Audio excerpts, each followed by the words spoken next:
Hello बच्चों।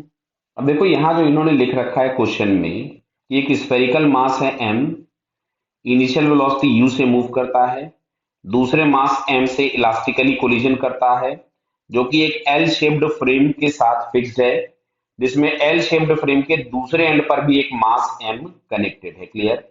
ये इस तरीके से दिया हुआ था। अब इसमें लिखा हुआ है how soon will the frame comes to the orientation shown in the figure b after collision. मतलब कोलिजन के बाद ये फ्रेम बी बन जाए। तो देखो ये सारे के सारे मासेस एम है, ये भी मास एम है, यहाँ पे ये भी मास एम है। हालांकि आप पीछे वाले सारे क्वेश्चन देखिएगा, इसमें और दो क्वेश्चन हो चुके हैं तो सारी चीजें आपको समझ में आ जाएंगी।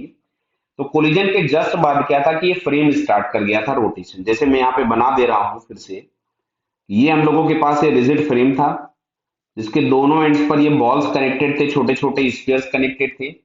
और इस स्फीयर ने ट्रांसलेशनल मोशन भी स्टार्ट किया था और रोटेशनल मोशन भी स्टार्ट किया था। तो इसका जो ट्रांसलेशन मतलब इसका सेंटर हम लोग मान रहे थे, सेंटर ऑफ मास किसी वीसी से आगे जाता था और ये अरेंजमेंट किसी ओमेगा से इधर की तरफ में घूमना चालू करता था। क्लियर? तो यहाँ पे सबसे पहले हम लोगों ने लीनियर मोमेंटम कंजर्वेशन लगाया, फिर एंगुलर मोमेंटम कंजर्वेशन लगाया और उसके बाद हम लोगों ने कोएफिशिएंट ऑफ रेस्टिट्यूशन लगाया। तो यहाँ से हम लोगों को तीन इक्वेशन मिलती थी। क्लियर है? तो तीन इक्वेशन कौन सी मिल रही थी, तो मैं लिख दे रहा हूं यहां से M U minus M V one plus two M into V C, सारे मासेस सेम थे। तो यहां से u बराबर आपके पास आता था minus V one plus two V C, ये इक्वेशन आई थी फर्स्ट। एंगुलर मोमेंटम कंजर्वेशन जब हम लगा रहे थे तो एंगुलर मोमेंटम कंजर्वेशन में हमको मिल रहा था m into u into l by two minus m into v one into l by two plus i omega, और इसका आई हम लोगों ने फाइंड किया, वो आ रहा था एम एल स्क्वायर। तो ये ml से ml कैंसिल कर दिया हम लोगों ने, बराबर है 2 से मल्टीप्लाई कर दिया था। तो u is equal to minus of two v one plus two l omega, ये 2 यहाँ पे गलत लिख दिया। बराबर समझ में आ रहा है ना बेटा? ये 2 नहीं आएगा क्योंकि एलसीएम लोगे तो इसमें भी तो ऑलरेडी नीचे 2 है। तो ये हमारे पास आ गया था इक्वेशन नंबर 2। फिर हम लोगों ने कोएफिशिएंट ऑफ रेस्टिट्यूशन के लिए इक्वेशन लिखा था। तो कोएफिशिएंट ऑफ रेस्टिट्यूशन में मिलता था u is equals to Vc plus l by two into omega plus v one. इसमें भी हम 2 मल्टीप्लाई कर दे तो 2u is equal to 2vc plus l omega plus 2v1। ये हम लोगों के पास आ गया था इक्वेशन नंबर 3। क्लियर?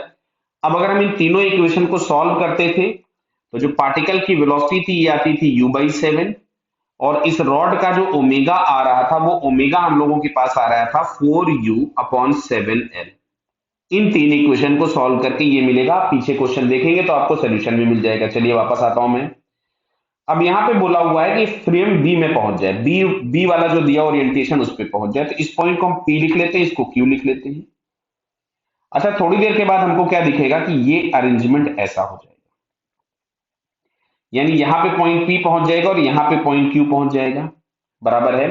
अच्छा, इसके और थोड़ी देर के बाद देखिएगा तो ये जो अरेंजमेंट है वो ऐसा हो जाएगा। मतलब समझ में आ रहा है आपको क्या? Clear?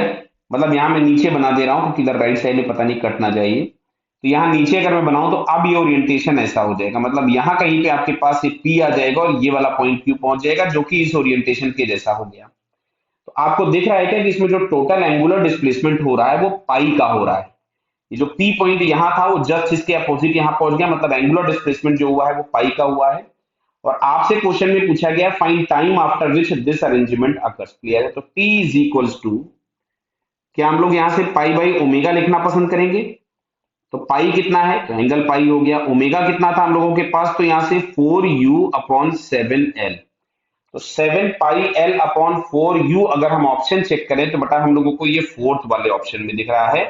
So time after which this arrangement occurs, तो वो बेटा मिलेगा 7 pi L upon 4u। Clear बेटा? Okay, all the best.